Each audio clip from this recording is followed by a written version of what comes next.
துலாம் இவங்களுக்கு இந்த 2026ல வரக்கூடிய குரு பெயர்ச்சி என்ன மாதிரியான பலன்களை தரப்போகுது சார்?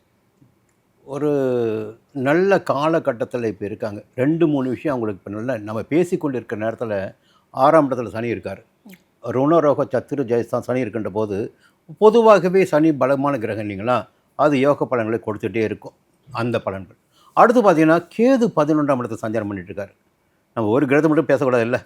அப்போது இதை ஏன் சொல்ல போகிறோன்னா, 9ஆம் இடத்தில் சஞ்சரித்து பாக்கிய குருவாக சஞ்சரித்து கொண்டு ராசியை பார்த்து கொண்டிருக்கின்ற குரு ராசியை பார்க்குறார்.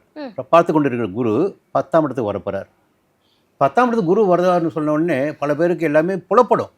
10ஆம் இடத்துக்கு குரு பதவி பறிப்பார், வேலையில் பிரச்சனை உண்டாக்குவார், இல்லை வேலையை இழக்க வைப்பார், தொழிலில் நஷ்டத்தை ஏற்படுத்துவார். இதையெல்லாம் செய்வார் என்ற ஒரு நம்பிக்கை இருந்தாலும் அவர் முதல்ல பார்க்கின்ற இடத்த முக்கியமானது 2ஆம் இடத்தை பார்த்துட்டார். 10ல் குரு இருக்கார், பதவி பறிப்பார் வச்சுங்களேன். 2ஆம் குடும்பத்தை வந்து சுபிட்சமாக வைத்திருப்பார், கையில் பணப்புழக்கத்தை ஏற்படுத்தி கொடுப்பார், கொடுத்த வாக்கை காப்பாற்ற வைப்பார். அப்போது அங்கே பிரச்சனையை வச்சிங்கன்னா இது எப்படி சந்தோஷமாக இருக்க முடியும்? 4ஆம் இடம் சந்தோஷத்துக்குரிய இடம். 4ஆம் இடம், அந்த 4ஆம் இடத்தை பார்க்குறாரு. நீ ரொம்ப சந்தோஷமாக இருக்க போகிற. அது ஆணாக இருந்தாலும் பெண்ணாக இருந்தாலும் 4ஆம் இடத்தை குரு பார்க்குறாரு, சுகஸ்தானத்தை.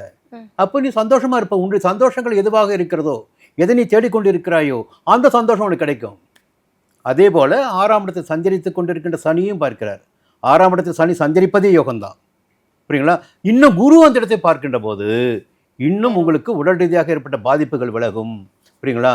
பிரச்சனைகள் விலகும், எதிர்ப்புகள் விலகும், வழக்குகள் சாதகமாகும், எல்லா விதமான நன்மைகளும் கிடைக்கும். பயப்பட வேண்டிய அவசியமே இல்லை இந்த நேரத்தில். ஆனால் 10ஆம் இடத்துக்கு குரு இருக்காரா, கொஞ்சம் பக்குவமாக வேலையில் நிதானமாக இருந்து கொள்வது நல்லது. வியாபாரிகள் புதிய முதலீட்டை கொஞ்சம் முடிந்த வரணும் பார்த்து செஞ்சுட்டு வரணும். இருந்தாவே போதும், சமாளிச்சிடலாம்.